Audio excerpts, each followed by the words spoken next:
Stepney's visit to Sir Topham Hatt's railway was coming to an end. "We shall miss you," said Sir Topham Hatt. Then he turned his attention to all the other engines. "My railway is very busy, and I'm pleased with you, but you need help. A diesel is all that's available. Please do your best to avoid any disturbances." "What does that mean?" whispered Duck. "That means this diesel is difficult," snapped James. And he was. The diesel surveyed the shed. "Not bad. I've seen worse. At least you're all clean." The engines glared. "It's not your fault, but Sir Topham Hatt should scrap you and get engines like me. A fill of oil, a touch on the starter, and I'm off. No bother, no waiting. They have to fuss round you for hours before you're ready."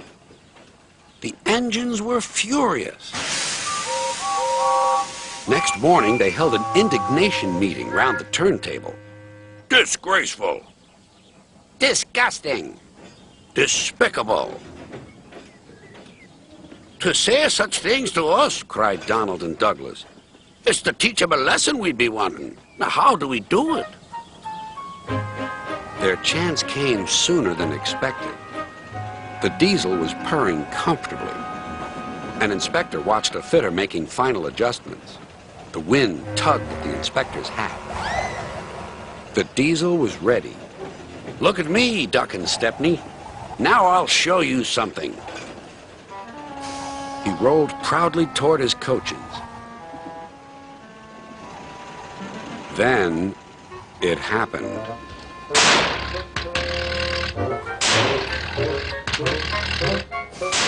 Shaking and spluttering, the diesel stopped. Meanwhile, the inspector was looking for his hat.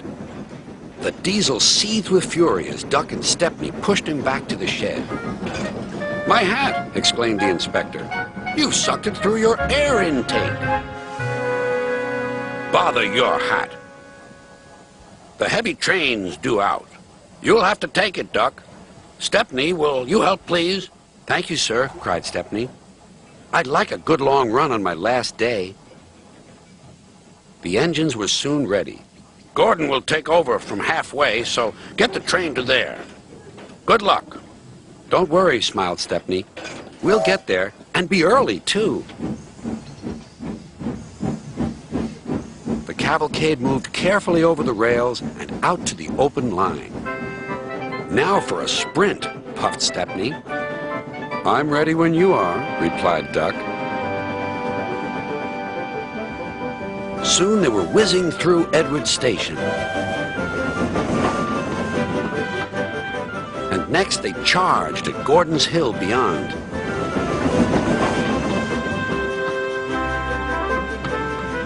They felt the drag of the heavy coaches here. It was hard work.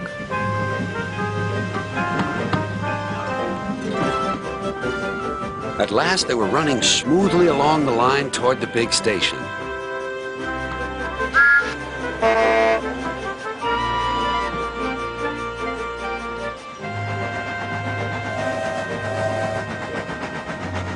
"Hello, you're early," said Gordon. "That's one in the headlamp for old Diesel.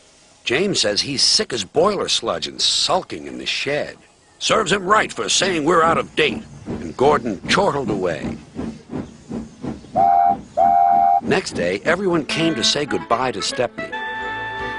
"Come back and see us soon," whistled the engines. "And you are always welcome on my Bluebell Railway, too," replied Stepney. Then he puffed away. And what about Diesel? He'd slipped out while no one was looking. But he left two things behind: a rather nasty smell and a battered bowler hat.